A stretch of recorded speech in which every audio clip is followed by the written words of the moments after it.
আসসালামু আলাইকুম ওয়া রাহমাতুল্লাহি বারাকাতুহু।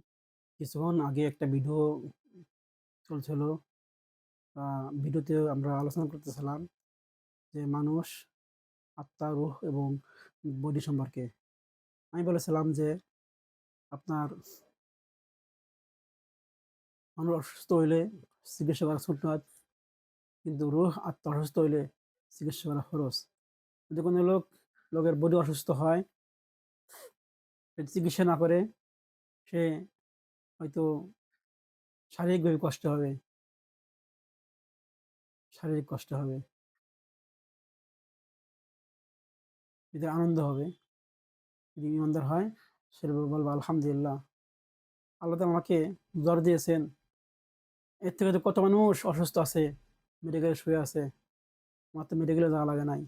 ইমানদারের লক্ষণ হবে এটাই, বডি অসুস্থ হইলে শুকরিয়া আদায় করা আর সুন্নত হিসেবে চিকিৎসা নেয়া। আর একজন লোক সুস্থ কিন্তু আত্মা অসুস্থ, তখন তার এই আত্মাকে ঠিক না করলে পুরো শরীর ভেঙে পড়বে। সুস্থ শরীর অসুস্থ হয়ে পড়বে।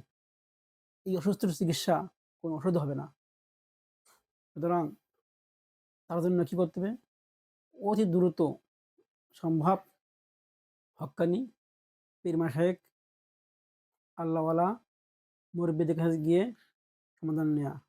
যে আমি এই অবস্থায় আছি, পেরেশানিতে আছি, ভয় পাচ্ছি, অন্যায় করছি, বাঁচার উপায় কি? তখন ওই পীর সাহেব আপনাকে আমল দেবেন এবং আপনাকে বিভিন্ন সিস্টেমে আপনাকে বলবেন, নসিহত করবেন যাতে আপনি অন্যায় কাজ আর না করেন, এবং আপনাকে আস্তে, আস্তে কিভাবে আপনি গুনাহ পরিত্যাগ করতে পারেন সেই চেষ্টা আপনাকে বলে দিবে। আপনি সেভাবে চললে ইনশাআল্লাহ আপনার আত্মাটা সুস্থ হয়ে যাবে। আচ্ছা, আত্মা সুস্থ হইলে, যদি আপনার ইমানি শক্তি সুস্থ থাকে, শরীর হাজার অসুস্থ থাকলেও মনে কষ্ট লাগবে না। কারণ আপনি ইমানদার লোক। আপনার সাথে আল্লাহর যোগাযোগ আছে। আপনি আল্লাহকে ভালোবাসেন। আপনি যদি মনে করেন যে আমি মৃত্যু হয়ে গেলে আপনি বলবেন আলহামদুলিল্লাহ। মুমিনের তো মৃত্যু ভয় স্বরূপ। মুমিন চায় মৃত্যু হলে আল্লাহর সাথে দেখা হয়ে যাবে আলহামদুলিল্লাহ। যদি আপনার আত্মা সুস্থ থাকে, আপনার কি শরীর অসুস্থ থাকলেও আপনার টেনশন নাই। কারণ কি? যদি বলা হয়, "ভাই, কে জানাজা যেতে প্রস্তুত? হাত তোলো তো।" সবাই হাত তোলে। কিন্তু ভাই, জানাজা যেতে হলে তো মৃত্যু অবশ্য হতে হবে। মৃত্যুর জন্য কি প্রস্তুত না? জান্নাত যাওয়ার জন্য প্রস্তুত। জান্নাতে যেতে হলে অবশ্যই মৃত্যুর কথা স্মরণ করতে হবে।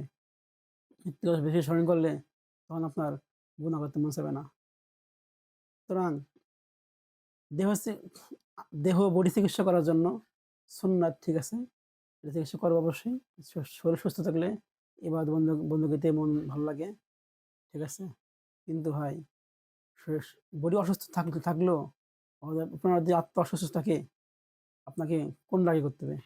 আমি মনে করি আপনি আগে আত্মার চিকিৎসাটা নেন এবং সুন্নত হিসেবে বডির চিকিৎসা নেন। দেখেন, আত্মা সুস্থ হয়ে গেলে আপনার একটা হাত না থাকলে আপনার আফসোস লাগবে না। আপনি ইমানদার লোক। আর যদি আপনার সব চোখ, কান, নাক সবকিছু ঠিক আছে, কিন্তু আপনার ভিতরে ইমানের গন্ধ নাই। আপনার ভিতরে ইমানের কোনো বালাই নাই। আত্মা অসুস্থ। আপনার বডি থাকাতে না থাকে ভালো। মানুষ বলে না, ছোট্ট অমানুষ, এখন মানুষ থাকেন না আর। কারণ আপনি আল্লাহ ইবাদতবন্দি করেন না। কোনো মাসালায় তোয়াক্কা না করেন না। আপনার ভাল লাগে না ভালো জিনিস। কোরআনে একটা আয়াত আছে না? যে, "হে নবী, আপনি এদেরকে দাঁত দেন আর নাই দেন, এরা ঈমান আনত না।" কারণ কি আল্লাহ বলছে? "খাতামাল্লাহু আলা কুলুবিহিম ওয়া আলা সামইহিম ওয়া আলা আবসারিহিম গিশাওয়া।" আল্লাহ তাআলা বলছে, এদের অন্তরে আত্মা, যে আত্মাটা, এই আত্মার মধ্যে আল্লাহ সিল মেরে দিয়েছে। কিসের সিল?